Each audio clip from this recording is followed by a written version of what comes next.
Nous saluons toute l'église au nom du Seigneur Jésus-Christ. Je répète encore, nous saluons toute l'église au nom du Seigneur Jésus-Christ. Nous rendons grâce à Dieu qui nous donne cette opportunité. Cet après-midi d'aujourd'hui, la soirée d'aujourd'hui, je ne vous prendrai pas beaucoup de temps. Même 15-20 minutes, ça suffit. 15 à 20 minutes. Nous aurons tout le temps demain et après-demain. Aïkoville. Dieu bénisse son serviteur, l'évangéliste Stewart Longoli, qui nous fait confiance en nous alignant dans cette grande convention. Que Dieu les bénisse abondamment. Mais vieux yo aza bien te. Hein? Tata Stewart vraiment. Voilà. Vous savez pourquoi? Il fallait atikangana te à lobby mais alingina te à lelo après ye. Voilà. Nasimaye côté ate, je me demande qu'est-ce que je vais parler encore. Donc eza façon à kosimbisa mutu touche. Pour abima foutere na Zamba yo kelanga mawa kaka. Voilà. Beta mololo ya bien, beta mololo ya bien. Mais je crois à la grâce de Dieu. Je crois que Dieu est vivant. Que Dieu bénisse tous les hommes de Dieu qui sont là ce soir. Les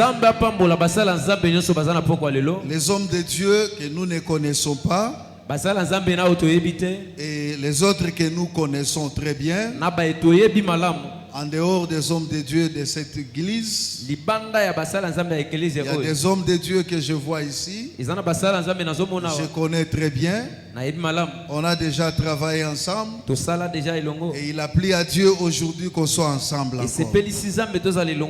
Apôtre Apocalypse, qui est un phénomène. Et je crois qu'il va beaucoup nous bénir. Apôtre Jonathan.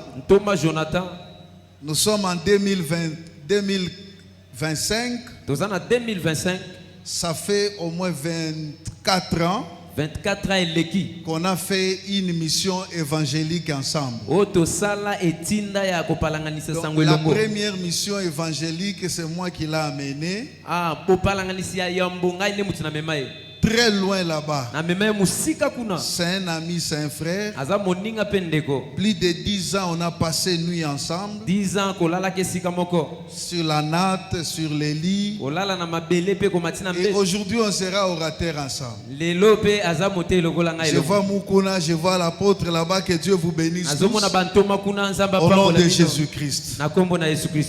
Lisons les mêmes passages parce qu'on n'a pas un autre passage. Lui, il a déjà tout dit sur ces passages. Parlons quand même 2 ou 3 choses. Matthieu chapitre combien? Ah, il faut bien retenir, c'est combien? Chapitre 16. Le verset 18. Mais l'histoire ne commence pas au verset 18. L'histoire commence au verset 14. Non, pas le verset 14. Nous commençons au 13e verset. Jésus étant arrivé dans le territoire de Césarée de Philippe, demanda à ses disciples, qui dit-on que je suis moi le Fils de l'homme? Est-ce que vous écoutez bien?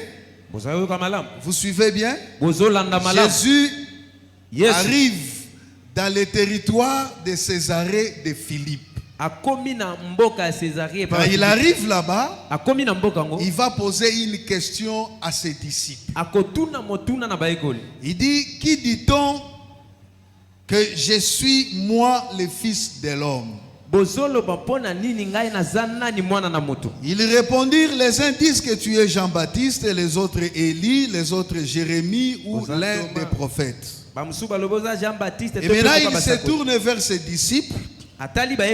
Il leur dit ceci. Maintenant vous, comme l'évangéliste venait de nous prêcher ici, maintenant vous qui dites, vous que je suis.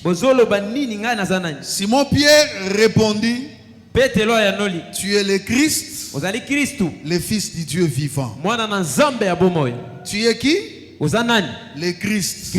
Et ensuite, le Fils du Dieu vivant. Écoutez-moi. Il y a quelque chose qui était caché en Dieu depuis des temps. Depuis l'éternité, il y a un mystère qui était caché en Dieu, que Dieu n'avait jamais révélé. C'était un mystère caché en lui. Il n'a révélé ça ni à Adam, ni à Abraham, ni à Moïse, ni à Élie, ni à tous les prophètes. Jésus, ce jour-là, il voulait révéler à ses disciples ce mystère caché de tous les temps. Il y a un mystère que Dieu avait, que Dieu n'avait jamais révélé. Dieu n'avait jamais parlé de ça. Personne sur la terre, de tous les hommes qui ont existé, ne connaissait pas ce mystère. Mais c'était un mystère qui était caché en Dieu. Alors Jésus arrive dans les territoires de Césarée de Philippe. Il veut révéler à ses disciples ce mystère-là. Il veut révéler à ses disciples ce grand mystère caché de tous les temps. Mais avant de révéler à ses disciples ce mystère-là, il commence à demander à ses disciples de savoir ce que les gens disent de lui. Qu'est-ce que les gens disent de moi? Les uns disent que tu es Élie, que tu es le prophète. Et maintenant vous, ça fait 3 ans et je suis avec vous. Je marche avec vous. Quelle opinion vous avez de moi? Et Pierre va prendre la parole. Il va dire à Jésus que tu es le Christ, le Fils du Dieu vivant. Et Jésus dans sa joie, parce que bien aimé, la révélation rend toujours quelqu'un heureux. Si tu as la révélation, tu seras un homme heureux.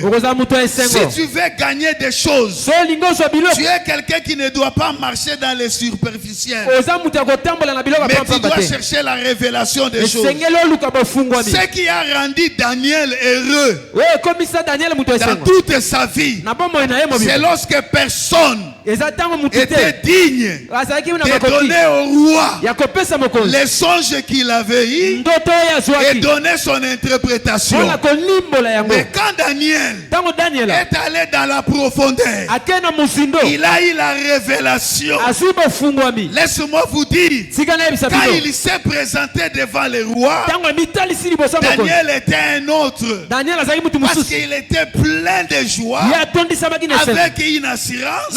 Et quand il a commencé à dire, le roi a dit, désormais on adorera que le Dieu de Daniel.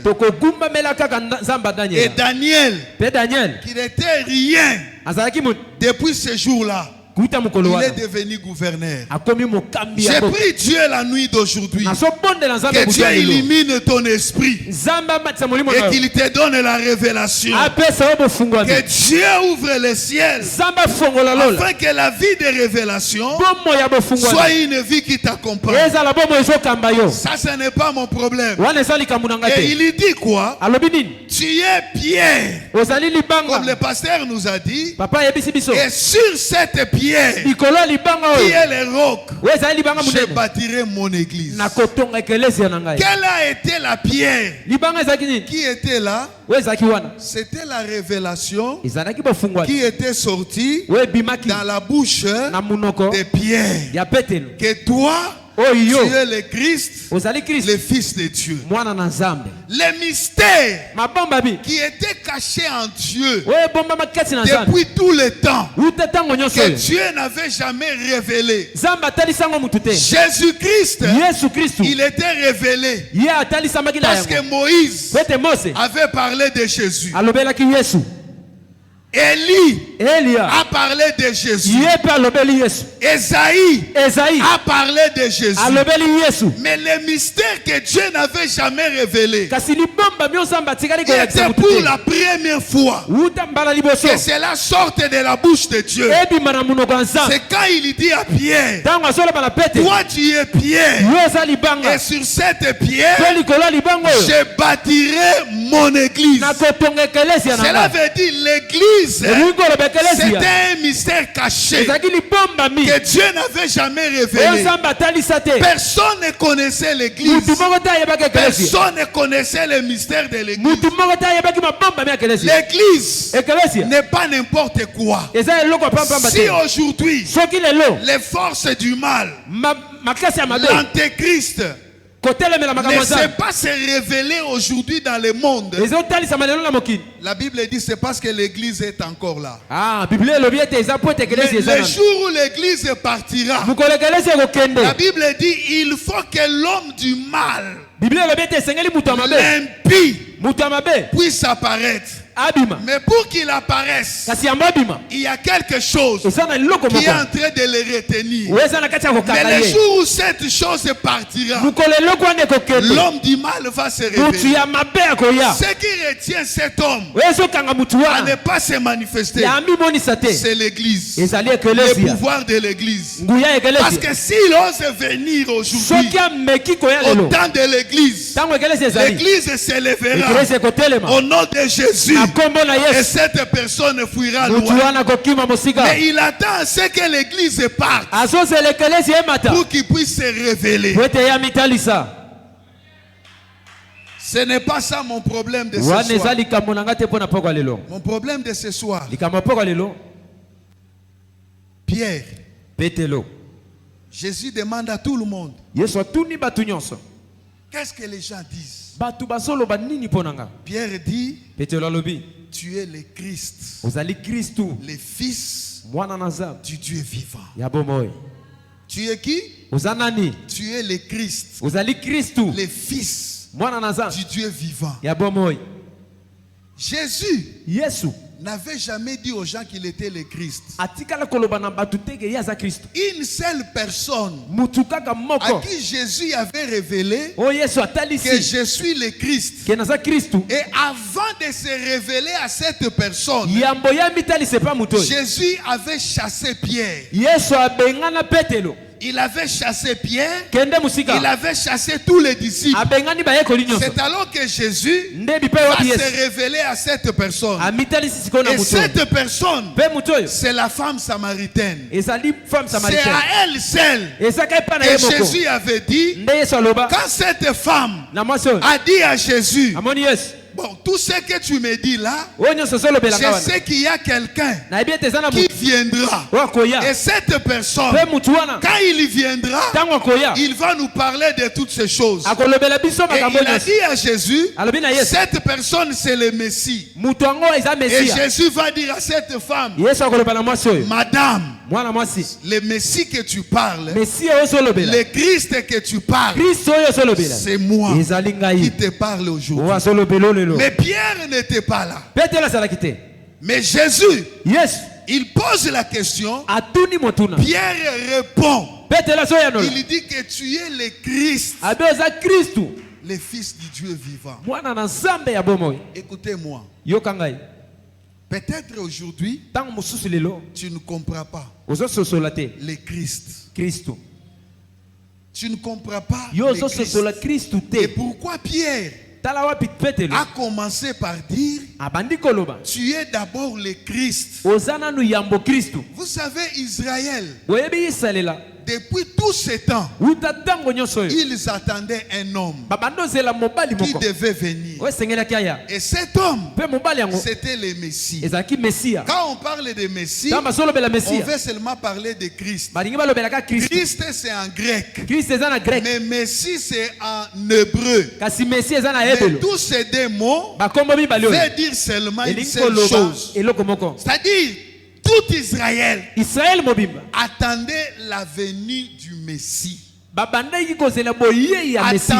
que le Christ vienne. Ils savaient que le salut de leur vie se cachait en Christ. Ils savaient que leur délivrance, c'est le Christ.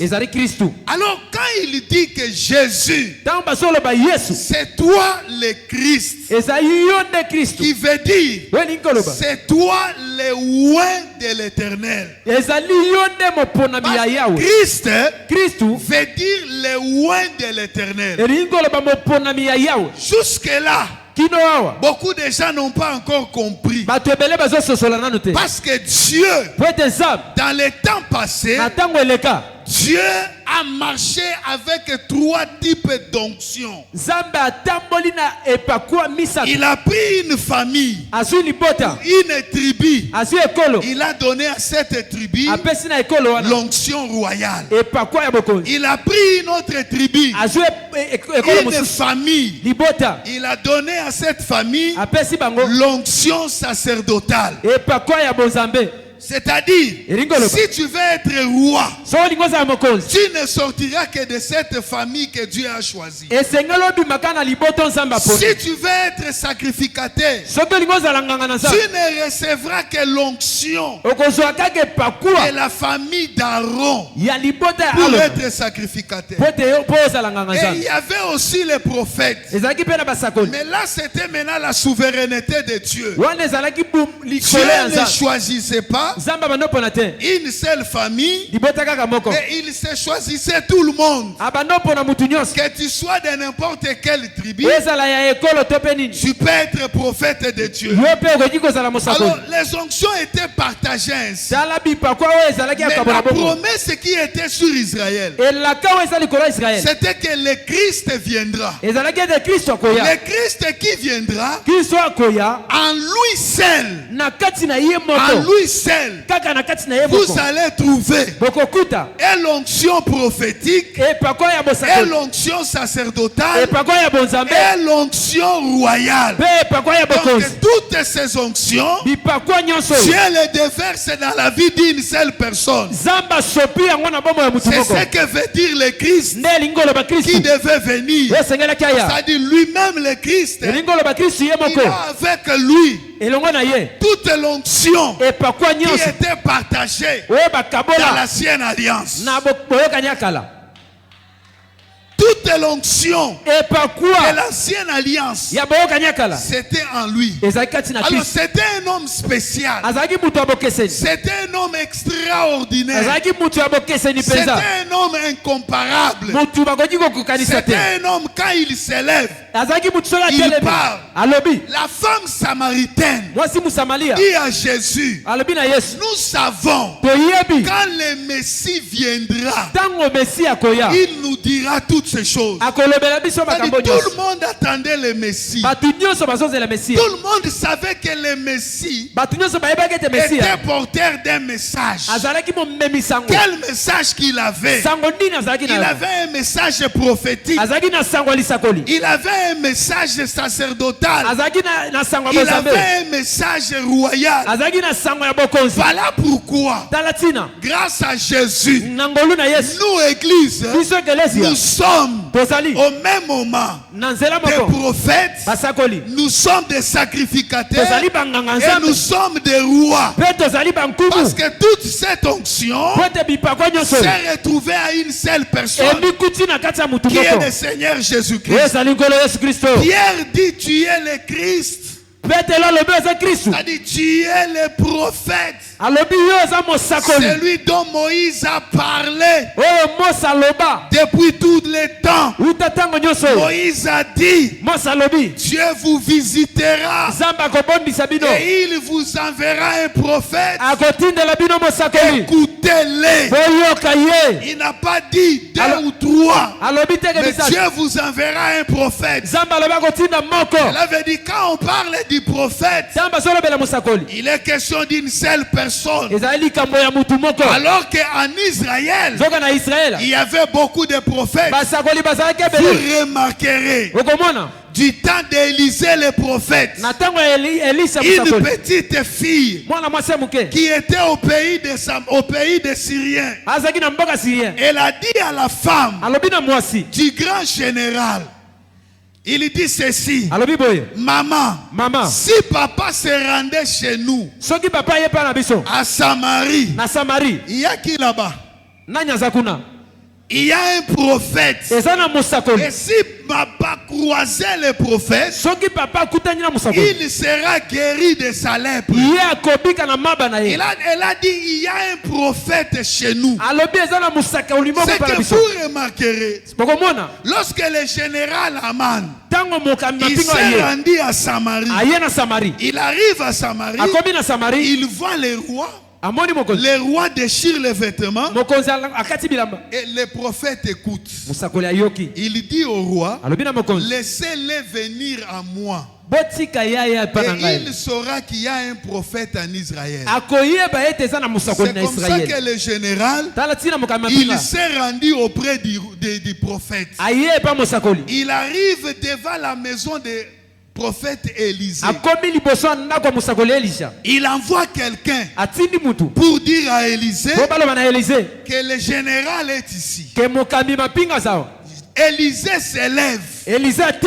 Il s'élève pour aller à la rencontre du malade, pour aller voir le général. Quand Élisée va s'élever, il entendra une voix qui est venue d'en haut pour lui dire ceci: Élisée, est-ce toi le prophète d'Israël?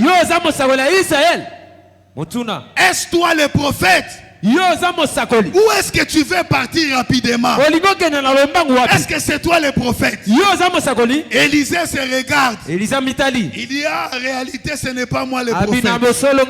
Il dit: allez dire à cet homme d'aller se jeter dans le Jourdain. Qu'il aille se jeter dans le Jourdain. Élisée a compris que le prophète d'Israël, ce n'était pas lui. Il a envoyé la personne au Jourdain. Et lorsque la personne est partie au Jourdain, il est sorti pire là-bas. Cela veut dire, le vrai prophète d'Israël, c'était le Jourdain qui pouvait purifier quelqu'un, mais ce n'était pas Élisée. Élisée a renié qu'il était prophète, mais c'était le Jourdain. Or le Jourdain veut dire seulement celui qui descend d'en haut. Qui est celui qui est descendu d'en haut? Si ce n'est celui qui est monté, qui est semblable au Fils de Dieu. Cela veut dire, le vrai prophète que Moïse parlait, que cette fille a parlé, Élisée s'est arrêté. Il dit: moi je ne me présente pas. Va au Jourdain et tu seras pire. Celui qui purifie de la lèpre. n'est autre que le rocher d'Israël, qui est le Seigneur Jésus-Christ. C'est lui le vrai prophète que nous attendions tout le temps. C'est pourquoi j'ai toujours dit, même à l'église, on n'a pas 2 ou 3 prophètes. À l'église, nous avons un seul prophète qui est le Seigneur Jésus. C'est pourquoi lui-même il a dit, il a établi les uns comme prophètes, pas comme les véritables. Les véritables, c'est lui. Les autres, nous sommes comme les vrais prophètes que Pierre a révélé. C'était Jésus de Nazareth. Et lui, le prophète, il n'était que le porte-parole. Il n'avait que la parole du Dieu vivant. Il annonçait, il parlait. Mais un jour, j'ai vu le prophète changer la parole. Avant, il pouvait dire aux gens, tout ce que je vous dis, ça vient de mon père. Mais un autre jour, il a dit, je vais changer de langage. Il dit, cette fois-ci, ce n'est plus le père, mais maintenant, je vais vous dire, en vérité, je vous le dis. En vérité, je vous le dis. Quand il dit en vérité, je vous le dis. Là, il n'est plus le porte-parole. Là, c'est lui-même le Père qui parle. C'est lui-même qui parle.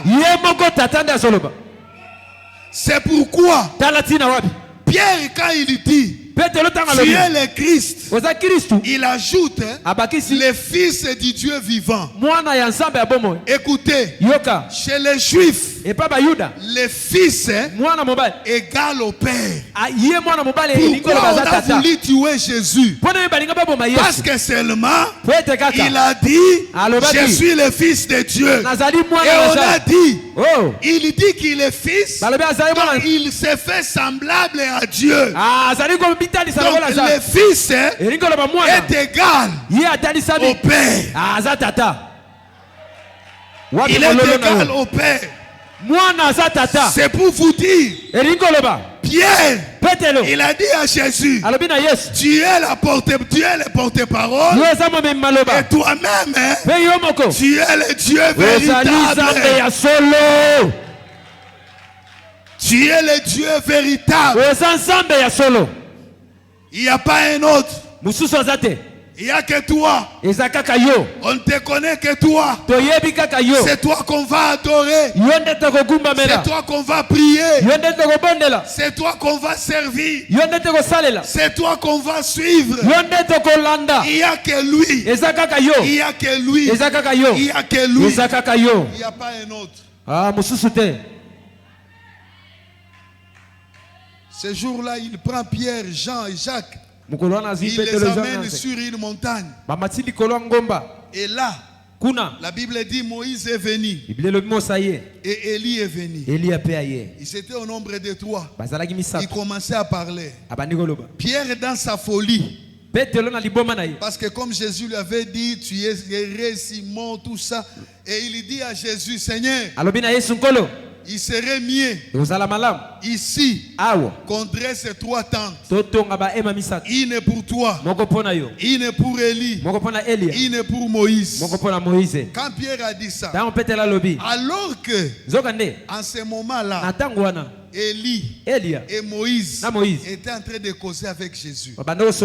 Ils étaient dans la joie d'avoir prophétisé sur Jésus et de voir Jésus.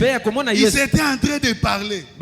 Mais Pierre vient gâcher la fête. Il dit à Jésus, il serait mieux que nous puissions dresser 3 tentes ici. Une pour toi, une pour Moïse, Moïse, une pour Élie.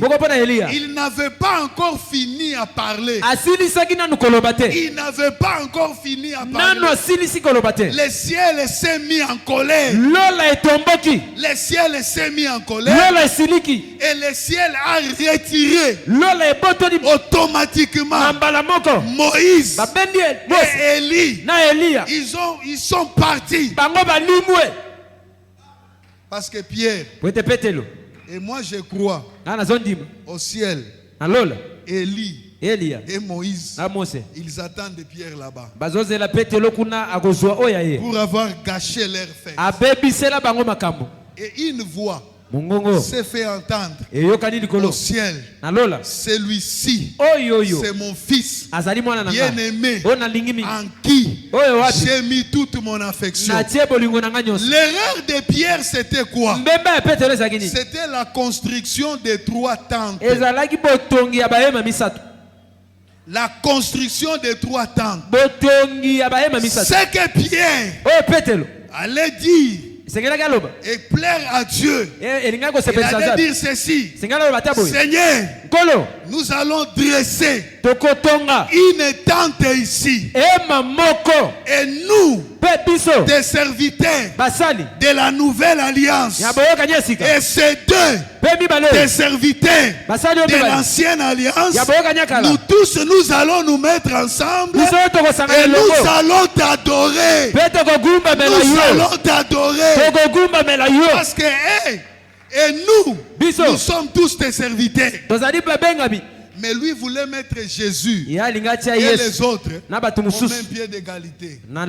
Dieu a dit: ça ne passera pas. Ce soir, j'élève Jésus dans ta vie. Je n'élève pas un prophète.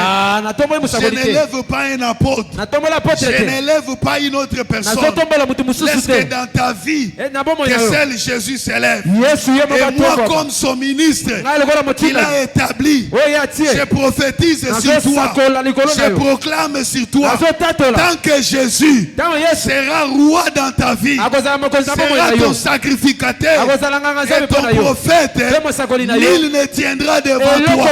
La Bible dit: les portes de séjour des morts, c'est-à-dire les forces des mal, les sorciers, les gens de mauvaise foi, tout le monde, personne ne les verra savoir contre toi. Voilà pourquoi à partir de ce soir, toutes les paroles des sorciers, les mauvais sorts jetés sur ta vie, je suis en train de les anéantir au nom du Seigneur Jésus-Christ. À cause de Jésus, tu es un homme libre, tu es un homme béni, tu es un homme prospère, tu es un homme plein de grâce, tu es un homme de joie, un homme de bonheur à cause de Jésus. Si tu veux que tes histoires prospèrent, c'est Jésus seul. Si tu veux demain devenir grand, c'est Jésus seul. Nous n'avons pas un autre chemin à te montrer. Mais Jésus, qui est notre rocher. Notre rocher. Si tu l'as, il ne t'abandonnera pas. Vous savez pourquoi les passages que le pasteur nous a donnés ici, c'est 1 Corinthiens. Paul dit, les rochers qui faisaient quoi? Qui suivaient les enfants d'Israël. Ces rochers-là étaient Jésus. La question de savoir pourquoi ces rochers-là suivaient les enfants d'Israël. Partout où ils passaient, les rochers étaient avec eux. Quand ils allaient à gauche, les rochers ne les abandonnaient pas.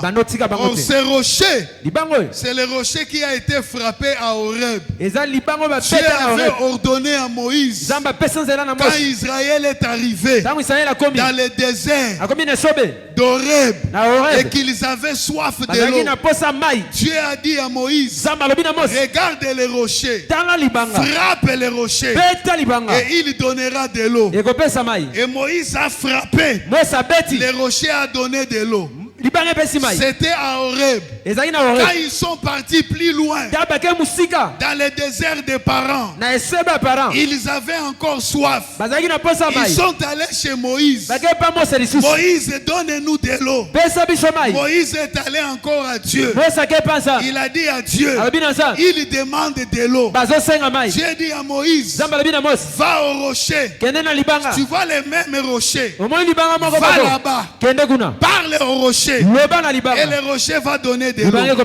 Malheureusement, Moïse, au lieu de parler, il a fait quoi? Il a frappé encore le rocher. Et Dieu lui dit, regarde le pays que j'ai promis, mais toi tu n'entreras pas. Pourquoi? Parce qu'il a frappé les rochers pour la deuxième fois. Il était réservé au rocher d'être frappé une seule fois et pas ailleurs, seulement à Horeb. À Horeb, c'est là que Dieu a donné à Moïse la loi. Cela veut dire, c'est la loi qui va arrêter les rochers, qui va condamner les rochers et qui va tuer les rochers. Mais après cela, tu n'as plus droit de frapper encore les rochers. Mais lui, il est allé frapper les rochers pour la seconde fois. Et Dieu lui dit, tu n'entres pas. Cela veut dire, toi tu veux que Christ meure pour la seconde fois. C'est pourquoi la Bible dit, pour celui qui pêche volontairement, après avoir connu la vérité, il n'a pas de part dans le royaume de Dieu. Parce que cette personne veut crucifier Christ pour une seconde fois. Alors ces rochers suivaient les enfants d'Israël. Pourquoi ils les suivaient? Parce que seulement Israël avait bu l'eau du rocher. Si tu bois l'eau du rocher, le rocher ne t'abandonnera jamais. Si tu bois l'eau du rocher, partout où tu seras, le rocher sera avec toi. Le rocher va te suivre.